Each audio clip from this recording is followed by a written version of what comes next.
ఎక్కడెక్కడ నీకు ఏది అందంగా కనపడిందో అది నీకు కావాలనిపిస్తుంది. ప్రేమ స్థానాన్ని కామం ఆక్రమిస్తుంది. కామము ఆక్రమిస్తే నరకద్వారం తెరుచుకుంటుంది. కామద్వారము మూసుకుని ప్రేమద్వారం తెరుచుకుంటే పరమేశ్వరుడి వైపుకి ప్రస్థానం ప్రారంభమవుతుంది. అది భక్తి. కాబట్టి భక్తి కూడా మనోస్థాయి ఎందే ఉంటుంది. అది కూడా మనస్సులోంచి ఉత్పన్నమయ్యేదే తప్ప భక్తి అంటే కొత్తగా ఏదో విచిత్రమైనటువంటి స్థితిలో ఉంటుంది అని భావన చెయ్యకూడదు. ఇటువంటి స్థితిని పొందినటువంటి భక్తిలో మిగిలినటువంటి అవతారాలన్నిటిలో కూడా ఈశ్వరావతారముల యందు ఏదో ఒక కారణానికి ఈశ్వరుణ్ణి పిలిచారు. నువ్వు అవతార స్వీకారం చెయ్యి అని పిలిచిన వాళ్ళు ఉన్నారు. అవతార స్వీకారము అన్న మాట గురించి కూడా కించిత్ అవగాహన ఉండవలసిన అవసరం ఉంటుంది. అవతార, తార ఈ రెండు పరస్పర విరుద్ధమైన మాటలు. తార అంటే ఉన్నది ఉన్నట్టు మీకు కనపడక మీ మాంసనేత్రము దాని యథార్థ స్వరూపమును తెలుసుకొనలేక అది ఎంత పెద్దదో మీకంత చిన్నదిగా చూపించగలిగిన అయోమయావస్థకి మనోకోణంలో తార అని పేరు. ఆకాశంలో ఉంటుంది తారాపథము అంటాం మనం. నక్షత్రాన్ని చూపించి అదిగోనండి చుక్క అంటాడు, చిన్నదిలా కనపడుతుంది. నిజానికి అంతేనా నక్షత్రం? నక్షత్రం భూమి కన్నా కొన్ని లక్షల రెట్లు పెద్దది. అసలు తార యొక్క యథార్థ స్వరూపాన్ని మీకు చూపించడం కోసం తార కిందకు వచ్చిందనుకోండి, తారని యథార్థంగా చూడడానికి మనం ఉండం. ఎందుకంటే తార దిగితే తారని చూడడానికి మాంసనేత్రము యొక్క శక్తి చాలదు. అది స్వయం ప్రకాశకం, సూర్యుని కన్నా కొన్ని కోట్ల రెట్లు ప్రకాశకం. అటువంటి ప్రకాశవంతమైన తార కిందకొస్తే మన మాంసనేత్రం ఎలా చూస్తుంది? కాబట్టి చూడలేదు. కానీ అది ఏం చెప్పిందో అది నిజమనుకుని మనం అలాగే తార అని సరిపెట్టేసుకుంటూ ఉంటాం. కాబట్టి తారగా ఉన్నదేదో అది నీకు అర్థమే కానిది. ఆ తార ఒక్క విషయంలో మినహాయింపిచ్చి నీ మాంసనేత్రంతో చూడడానికి వీలైన రీతిలో కిందకొచ్చి నీ ముందు నిలబడగలిగితే ఆనాడు నువ్వు చూస్తే దాన్ని అవతార. తార నీకు కనపడనిది, అవతార నిన్ను అనుగ్రహించినది. అరే నువ్వు నన్ను చూడలేవయా, నువ్వు చూడడానికి వీలుగా నేను వస్తున్నాను. ఎలా రావాలి? ఈ మాంసనేత్రము చూడడానికి యోగ్యమైనంత తేజస్సుతో వచ్చి నీ ముందు కరచరణాదులతో నిలబడతాను. సగుణా నిర్గుణా సాతు ద్విధా ప్రోక్త మనీషిభి సగుణా రాగిభి సేవ్యా నిర్గుణాతుర్ విరాగిభి అంటాడు వ్యాసుడు. నిర్గుణమై అంతటా నిండిపోయినటువంటి పరబ్రహ్మము సగుణమై ఒక ఆకారమును పొంది కంటి ఎదుటకొచ్చి నిలబడితే దానికి అవతారమని పేరు. అసలు అలా ఎందుకో రావాలి భగవానుడు? ఆయనకి ఏమిటి అవసరం? సాక్షి చేతో కేవలో నిర్గుణశ్చ అని కదా ఉపనిషత్. ఆయన సాక్షిగా ఉండి ఎప్పుడూ అంతటా చూస్తుంటాడు, సర్వత్ర నిండిపోయి ఉంటాడు. దృశ్యతే శ్రూయతే పివా అంతర్బహిశ్చ తత్సర్వం వ్యాప్య నారాయణ స్థిత. మరి కనపడ్డం ఎందుకైనా అంటే ఆయనే చెప్పాడు, నువ్వేం కంగారు పడకాయా, నేను ఎందుకు కనపడుతుంటానో తెలుసా? అలాగా పరిత్రాణాయ సాధూనాం, నన్ను ఒక రూపంతో చూడాలని కోరుకున్నటువంటి మహాభక్తులైనటువంటి వారు నా గురించి తప్పించారు. కాబట్టి వాళ్ళు నన్ను ఎలా చూడాలనుకుంటున్నారో నేను అలా కనపడ్డాను. అదే నా రూపం మాత్రం కాదు. ఇది మీరు బాగా జ్ఞాపకం పెట్టుకోవాల్సి ఉంటుంది. ఈశ్వరుని యొక్క ఒక రూపం ఇలా ఉండాలని ఒక ఋషి కోరుకున్నాడు, ఒక భక్తుడు కోరుకున్నాడు. ఆయన అలా కనబడ్డాడు. అంత మాత్రం చేత ఇదే ఈశ్వరుని యొక్క రూపం అండి, ఇక మిగిలినవి రూపాలు కావండి అని మాత్రం అనకూడదు. సహస్రశీర్ష పురుష ఎన్ని రూపాలతోనైనా వస్తాడు. మీ దగ్గర గోధుమ పిండి ఉంటే పూరీలు చేసుకోవచ్చు, చపాతీలు చేసుకోవచ్చు, లేకపోతే ఏదో పుణుకులు చేసుకోవచ్చు, ఏదైనా చేసుకోవచ్చు. ఏది కాకపోతే పిండి ముద్దగా అట్టి పెట్టుకోవచ్చు. అసలు గోధుమ పిండి అంటూ ఉండాలి. పరబ్రహ్మం అంటూ రూపాన్ని పొందాలనుకోవాలి. కానీ ఏ రూపాన్నైనా ఆయన పొందుతాడు. దేనికి పొందుతాడు? అలా చూడాలని ఏ భక్తుడు అనుకున్నాడో ఆయన కొరకు పొందుతాడు. ఒకటి. రెండు, వినాశాయచ దుష్కృతాం, ధర్మమును పాడు చేసినటువంటి వాడెవడున్నాడో వాడిని నిర్మూలించడం కోసమని దానికి అనుగుణమైన రూపాన్ని పొందుతాడు. అక్కడ కూడా మళ్ళీ భక్తుడి మాట అంతర్లీనంగా ఉంటుంది. ఎక్కడో తెలుసా అండి? ఇది తత్వం, ఈశ్వరావతార తత్వము అంటారు దీన్ని. ఇవన్నీ మాకెందుకు చెప్తున్నావు అనుకోకండి, నేను వెంకటేశ్వరుడు గురించే చెప్తున్నాను. ఇది చెప్పని నాడు వెంకటేశ్వర అవతారం గురించి చెప్పడం అర్థం లేని విషయం. ఈశ్వరుడు ధర్మాన్ని నిలబెట్టడానికి రాక్షస సంహారం చేసేటప్పుడు కూడా భక్తుల మాట నిలబెడుతూ ఉంటాడు. అది ఎలా నిలబెడతారండి అంటారేమో, బ్రహ్మగారు మాటిస్తూ ఉంటాడు. ఆయన ఎవరెవరు తన గురించి తపస్సు చేశారో వారికి ప్రత్యక్షమై అది ఆయన కర్తవ్యం. మనకి అయోమయ అవస్థ కల్పించే మాట బాధ్యత, అయోమయంలోంచి బయటికి తీసుకొచ్చే మాట కర్తవ్యం. కర్తవ్యం అన్న మాటని మీరు జీవితంలో పట్టుకున్నారనుకోండి, అభ్యున్నతి. బాధ్యత అన్న మాట మీరు పట్టుకున్నారనుకోండి, పతనం.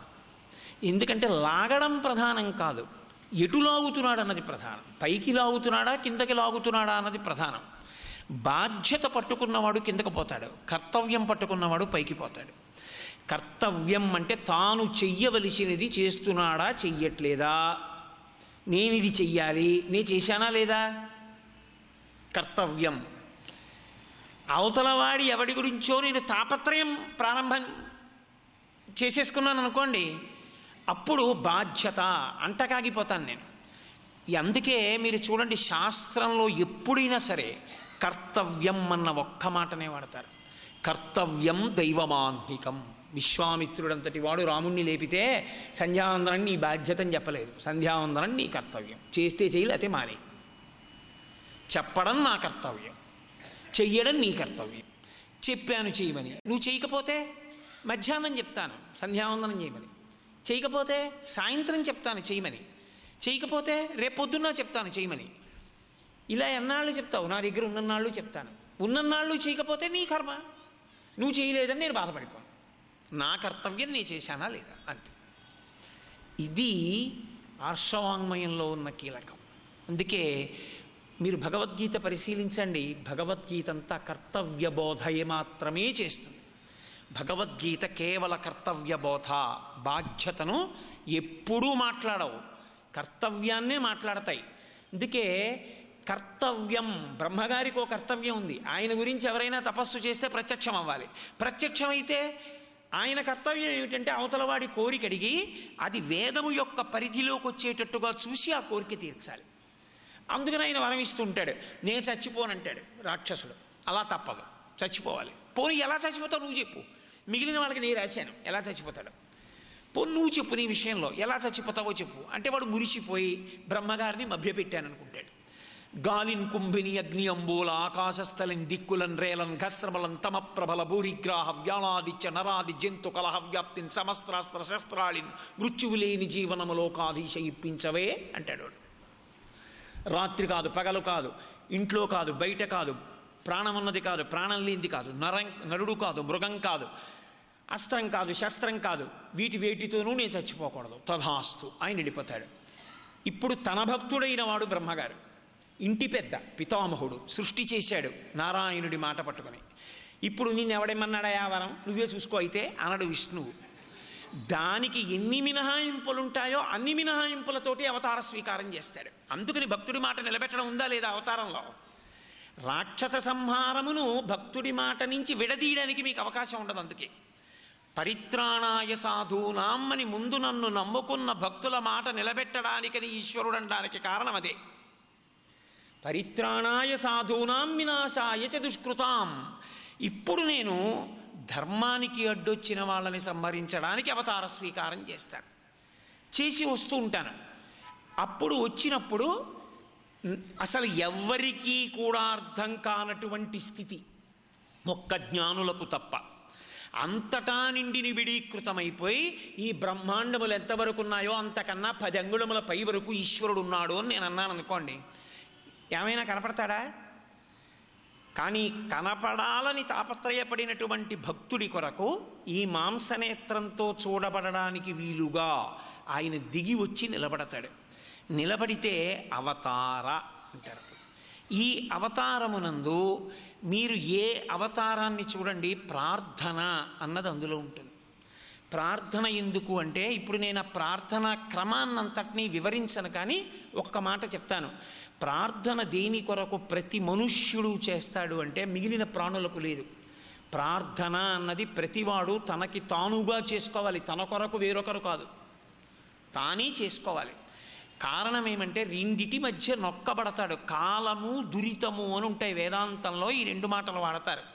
కాలము దురితము మధ్యలో ఈశ్వరుడు కర్మ ఫలప్రదాత. వాడనుకుంటాడు విశాఖపట్నం ఉపన్యాసానికి వెళ్ళిపోతున్నాను, దురితము ఏదో ఉంది, ప్రారంధం చేసిన పాపం, అది అన్నమాట నిలబెట్టుకోకుండా చేయడం కోసమని జ్వర రూపంలో వచ్చింది. ఇప్పుడు ఈ కాలమునకు దురితమునకు మధ్యలో నొక్కబడ్డాడు. ఇలా నొక్కబడితే తనంత తానిక పైకి రాలేడు.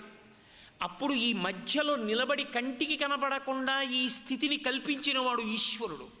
గత జన్మలలో దురితం ఉంది, దాన్ని అనుభవింపచేస్తున్నాను, ఇప్పుడు నీకు అపకీర్తి రూపంలోది సంప్రాప్తమవుతుంది, మాట నిలబెట్టుకోలేకపోయావని. ఇప్పుడు నువ్వు ఎవరిని ప్రార్థన చేయాలి? నీ అంతటి నీకు తగ్గిపోదు జ్వరం.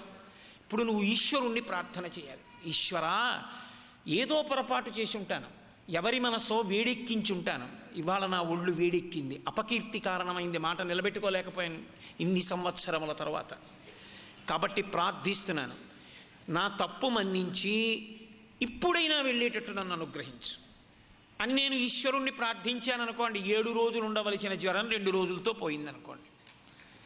అప్పుడు దురితమునకు కాలమునకు మధ్య నలుగుతున్న వాడిని పైకెత్తగలిగిన వాడు ఈశ్వరుడే. దానికి కారణము ప్రార్థన. అందుకే పెద్దలు ఒక మాట చెప్తారు, ఏ రోజు ఎలా ఉంటుందో నీకు తెలియదు, ఈశ్వరుడికి తెలుసు. ఎందుకంటే దురితమునకు ఫలితం ఆయన ఇవ్వవలసిన వాడు. కాలముంది, దురితముంది, ఎక్కడ నొక్కబడతావో నీకేం తెలుసు? తెలియదు. అందుకే 108 నామములతో పూజ చేసి బయటికెడతారు. అష్టోత్తర శతనామ స్తోత్రం ఏదో ఒక దేవతకి చెప్తారు. కారణం ఏమిటో తెలుసా అండి? మీరు నొక్కబడ్డం కాదు, మీకు రావక్కర్లేదు జ్వరం. మీ అబ్బాయికి జ్వరం వచ్చింది, చాలా వేడిగా ఉంది ఒళ్ళు, హాస్పిటల్లో జాయిన్ చేశారంటే మీరేమైనా చేయగలరా?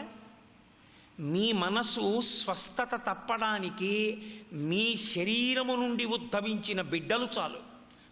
వాళ్ళకు బాగుండకపోయినా మీకు బాగుండదు, మిమ్మల్ని కట్టుకున్న వాళ్ళకి బాగుండకపోయినా మీ మనసు బాగుండదు. విశాల హృదయం ఉన్నవాడికి ఎవరికి బాగుండకపోయినా తనకి బాగుండదు. అందుకే లోకంలో ఎవరు పుట్టినా 27 నక్షత్రముల యొక్క 4 పాదాల్లో పుట్టాలి. ఒక్కొక్క నక్షత్రానికి 4 పాదాలు. 27 నక్షత్రాలకి 27 × 4 108 పాదాలు. 108 పాదాల్లో పుట్టాలి. 108 పాదాల్లో ఈ సమస్త జగత్తు పుట్టింది, పెరుగుతోంది, పడిపోతుంది. 108 పాదములలో, నక్షత్ర పాదములలో పుట్టిన ఈ జగత్తంతా బాగుంటే నా మనసు చల్లగా ఉంటుంది. నేను చల్లగా ఉండగలిగితే సంతోషంగా నీ పాదాలు పట్టుకోగలను. కాబట్టి ఈశ్వర, దురితమునకు ఫలితమునిచ్చే ముందు నా ప్రార్థన మన్నించు.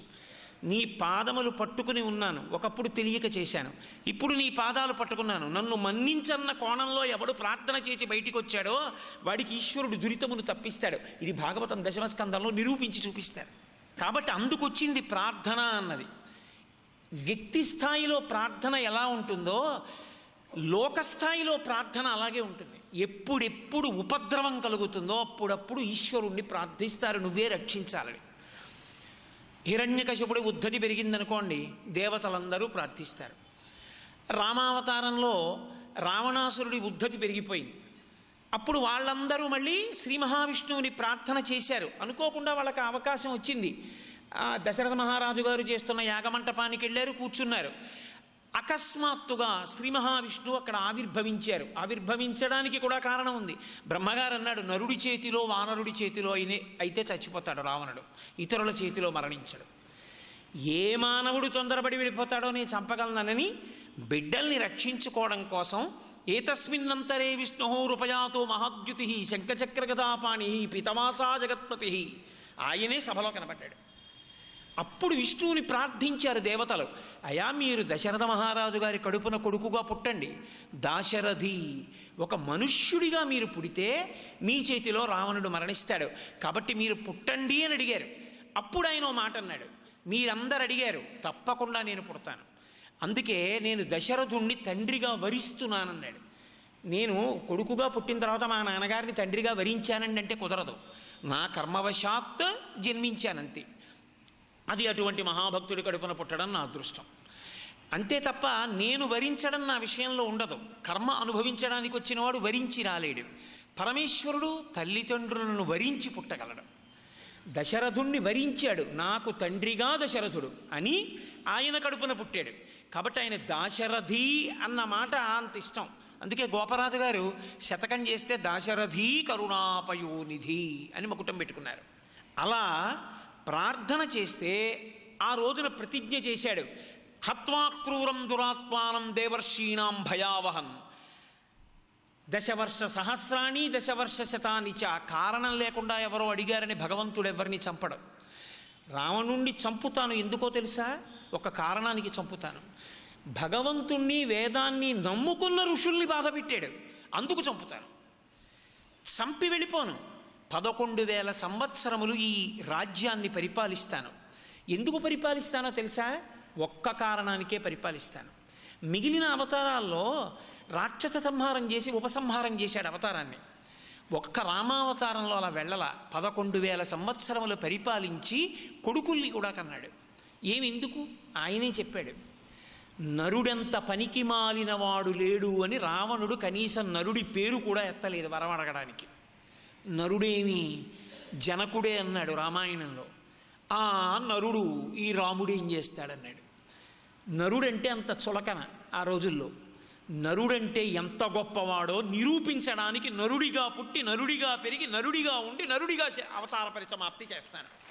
అందుకే మనుష్యుడిగా పుట్టినవాడు రామభక్తి లేకపోతే వాడంత కృతజ్ఞుడు వీరొకడు లేడు. అందుకని 11,000 సంవత్సరముల రామావతారం ఉంది. ప్రార్థించింది ఒకనాడు అదితి. కశ్యప ప్రజాపతి దగ్గర ఉపదేశం తీసుకుని అడిగింది, మహానుభావ, నా కొడుకు పెద్దవాడు ఇంద్రుడు రాజ్యభ్రష్టుడైపోయాడు, అతనికి బలిచక్రవర్తి దగ్గర నుంచి రాజ్యం ఇప్పించాలి, కాబట్టి నువ్వు నాకు ఒక్కసారి అనుగ్రహించాలంది. ఎదురుగుండా కట్టెదుట కనపడ్డాడు. చూపుల శ్రీపతి రూపము ఆపోవక త్రావి త్రావి హర్షోద్ధతయై వాపుచ్చి మంద మధురాలాపంబుల పొగడినతిథి లక్ష్మీనాథున్ అంటారు పోతన గారు. భక్తి కలిగిన హృదయంలోంచి వచ్చే కవిత్వం అలా ఉంటుంది. చూపుల శ్రీపతి రూపము నాపోవక త్రావి త్రావి. ఇంత కోరిక కోరుదామనుకున్నావిడ నిజంగా శ్రీ మహావిష్ణువు ఎదురుగుండా కనపడితే ఆయన రూపాన్ని చూసి పొంగిపోయి కళ్ళతో తాగేసిందన్నారు. కళ్ళతో ఎలా తాగుతుంది? నోటితో గదు తాగుతారు. అంటే ఒక్కొక్క ఉత్సవ సమయమునందు మనస్సు ఆనందాన్ని పొందితే ఒక ఇంద్రియం చెయ్యవలసిన పని వేరొక ఇంద్రియం చేస్తుంది. చూపులతో తాగేసింది ఆవిడ. అసలు నిజంగా చెప్దామనుకున్నది తడబడిపోయింది, చెప్పలేకపోయింది. నోటంట మాటే రాలేదు. వాపుచ్చి మందమధురాలాపంబుల పొగడనదితి లక్ష్మీనాథున్, ఆయన్ని పొగిడింది. ఆవిడ ఆయన్ని వరమడగడం కాదు, శ్రీ మహావిష్ణువే ఇప్పుడు అదితిని వరం అడిగారు. నీ కోడండ్రును నీ కుమారవరులు నీనాథుడు నీవును సంశ్లోకింపన్ సతులున్ పతుల్ సమ్మోదింప రాత్రించరులు శోకింపన్ భవదీయ గర్భమున తేజోమూర్తి జన్మించదన్ నాకున్ వేడుక పుట్టు నీసుతుడనై నర్తించి వర్తింపగాన్. అమ్మ నీ కొడుకునై పుడతానమ్మా అని అడిగి వామనమూర్తిగా వచ్చి 3 అడుగులు దానం బట్టి రాజ్యం ఇచ్చారు. ఏ అవతారంలో మీరు చూసినా ప్రార్థన అన్నది ఉంటుంది. వెంకటేశ్వరావతారంలో ఎవరు ప్రార్థన చేశారు? ఇన్ని అవతారాల్లో మీకు కొన్ని ప్రార్థనలు నేను ఉదాహరణలకి చూపించాను. వెంకటేశ్వరావతారంలో ఓ శ్రీమన్నారాయణ మీరు అవతరించి మమ్మల్ని ఇలా అనుగ్రహించండి అని ఎవరైనా అడిగారా? ఆయన్ని ఎవ్వరూ అడగలేదు సరికదా. అసలు ఆయన రావలసిన అవసరమే లేనటువంటి యుగం ఏదైనా ఉంటే కలియుగం ఒక్కటే. ఎందుకో తెలుసా? కలిపురుషుని యొక్క ఉద్ధతి అలా ఉంటుంది ఆ యుగంలో. యుగ ప్రారంభమునందు చతుర్ముఖ బ్రహ్మగారు ఈ కలిపురుషుడి గురించి ఇంత గొప్పగా చెప్తున్నారు, వీడు లోకాల్ని పాడు చేసేస్తాడంటున్నారు, అసలు ఎలా ఉంటాడో చూస్తానోసారి సభాప్రవేశం చేయించండి అన్నారు. ఆ కలిపురుషుడు సభలోకి వస్తే హడిలిపోయారు బ్రహ్మగారు. 4 ముఖాలు కిందకి దించుకుని ఇలా ఉన్నావేమిరా నువ్వు అని అడిగారు. ఆయన ఒక చేత్తో నాలుకని పైకి చాపి పట్టుకున్నాడు, ఒక చేత్తో తన అవయవాన్ని పట్టుకున్నాడు, జననేంద్రియాన్ని. ఇలా ఎందుకు వచ్చావు సభలోకని అడిగారు. కలియుగంలో నేను మనుష్యుల్ని పాడు చేసేసేది ఈ రెండిటితోనే పాడు చేస్తాను. ఒకటి నాలుకతో వదరుతాడు, 2 నాలుకతో తినగూడనివన్నీ తింటాడు. అభక్ష భక్షణం లోభ అగమ్య గమనం తథా అంటారు వ్యాస భగవానుడు. తిరగకూడని చోట్లకి తిరుగుతాడు, తినకూడనివన్నీ తింటుంటాడు, అదే పని. కాబట్టి నాలుక చేత పాడు చేస్తాను. ఎప్పుడూ నా అంత గొప్పవాడు లేడన్నమాటే. ఎప్పుడూ ఆ నాలుక మీదకి ఏదో ఒకటి తినడం, ఏదో ఒకటి తాగడం. అసలు నాలుక మించి తీసుకునేటప్పుడు సాత్వికాహారమో మితాహారమో భగవదర్పితాహారమో పరిమితాహారం అన్న నియమమే లేదు. కాబట్టి నాలుక చేత పాడు చేస్తాను. 2, అర్థం పర్థం లేనటువంటి విశేషమైన ఉద్రేకంతో కూడుకున్న కామం. ఎప్పుడూ భోగము భోగము భోగము. కామము అన్న మాట నేను కేవలము శరీర సంబంధమైన కామానికి మాత్రమే పరిమితం చేసి మాట్లాడటలేదు. అక్కడ ప్రారంభించి శరీరముతో ఇంద్రియములతో అనుభవించవలసినటువంటి సమస్త భోగముల యందు లాలస, ఎప్పుడూ భోగస్థానములను గురించిన తాపత్రయమే. కాబట్టి ఈ రెండిటితో లోకాన్ని పాడు చేస్తాను, భగవద్భక్తి లేకుండా చేస్తాను, పునర్జన్మల యందు కొట్టుకునేటట్టు చేస్తాను. కాబట్టి నేను ఈ రెండిటినీ పట్టుకుని సభాప్రవేశం చేశానన్నాడు. అంటే ఆయన అన్నారు, యుగం నీది, యుగమునందు నువ్వు అలా ప్రవర్తించాలనుకుంటే నిన్ను అడ్డగలిగిన వారు లేరు, కాబట్టి కలిప్రవేశం చెయ్యి అన్నారు. కలిపురుషుడు యుగంలో ప్రవేశించాడు. ఆయన శాసిస్తున్నాడు లోకుల్ని. కలియుగ ప్రారంభం ఎలా ఉంటుంది చూడడం కోసమని వచ్చారు నారద మహర్షి. అసలు ఇది ప్రారంభకాలం కదా, మొట్టమొదట్లోనే ఎలా ఉంటుందో అసలు ఒకసారి చూసి వెళ్ళిపోదామని వచ్చారు ఆయన. వచ్చి ఏదో పాపం 4 చోట్ల తిరిగారు. మహాత్ములకు అదొక లక్షణం. వాళ్ళు నిరంతరము లోకాన్ని ఉద్ధరించేటటువంటి ప్రక్రియలో ఉంటారు. అందుకే దానికి తగినటువంటి స్థితిలో ఉంటారు కొంతమంది. మీరు చూడండి, శంకరాచార్యుల వారికి సన్యాసమే తీసుకోవలసిన అవసరం ఏమిటి? బ్రహ్మచారిగా ఉండకూడదా? గృహస్థుగా ఉండకూడదా? వానప్రస్థుగా ఉండకూడదా? బ్రహ్మచారిగా ఉంటే గురుపత్ని పెట్టిన అన్నం తిని ఓ చోట ఉండాలి. గృహస్థుగా ఉంటే భార్యా బిడ్డల్ని పోషించుకుంటూ ఓ చోట ఉండాలి. వానప్రస్థుగా ఉంటే ఏ అడవిలోకో వెళ్ళి తపస్సు చేసుకోవాలి. సన్యాసిగా ఉంటే ఒక చోట నిలబడకుండా ఆసేతు హిమాచల పర్యంతము పర్యటించవచ్చు. తన అవతార ప్రయోజనాన్ని నెరవేర్చుకుని జ్ఞానప్రబోధం చేసి అవైదికమైనటువంటి వాదనలను ఖండించడానికి అటువంటి ఆశ్రమం తనకి యోగ్యమని ఆపత్సన్యాస స్వీకారం చేసి 4 చెరగులా పర్యటించి సనాతన ధర్మాన్ని మళ్ళీ నిలబెట్టినటువంటి శంకర భగవత్పాదుల యొక్క అవతార విశేషానికి సన్యాసాశ్రమం ఎలా ఉపయుక్తమైందో అలా కొంతమంది మహాత్ములు లోకమునందు తిరగడం అనే అలవాటు వారికి అందుకు ఉపకరిస్తూ ఉంటుంది. నారద మహర్షి లోక సంచారం చేయడం ఆయనకోదో అలవాటు, చోట కూర్చోలేని వాడని మీరు అనుకోకూడదు. లోకోద్ధరణ కొరకు తిరుగుతారు పెద్దలు. అలా తిరిగే స్వరూపం ఉన్న వాళ్ళల్లో నారదుడు ఒకడు. ఆయన లేకపోతే అసలు జగత్తు యందు ఉద్ధరణ అన్న మాట చాలా చోట్ల మూసుకుపోతుంది. అందుకే ప్రారంభకాలమునందే మహానుభావుడు వచ్చాడు. సర్వం శ్రీ ఉమామహేశ్వర పరబ్రహ్మార్పణమస్తు. స్వస్తి.